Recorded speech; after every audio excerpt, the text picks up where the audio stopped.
বন্ধুরা, আবারও চলে আসলাম আমাদের ছাদের ছাদ বাগানে। তো সবাইকে শারদীয় শুভেচ্ছা। এই পেঁপে গাছ নিয়ে আগে দুটো ভিডিও করেছি।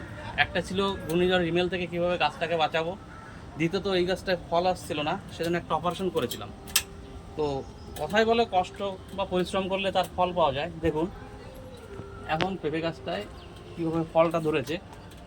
কয়েকদিন আগে একটা পেঁপে তুলেছিলাম, হারভেস্ট করেছিলাম, আজ আরেকটা পেঁপে হারভেস্ট করছি।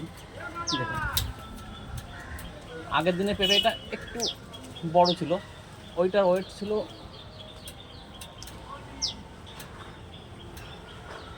1 কেজি 800 গ্রাম। তো এটাও প্রায় ওই একই ওয়েট। দেখুন এই হচ্ছে আমাদের পেঁপে গাছে, বিশেষ করে ছাদ বাগানের পেঁপে গাছ, তো তাই টবের গাছ। সবাই ভালো থাকবেন।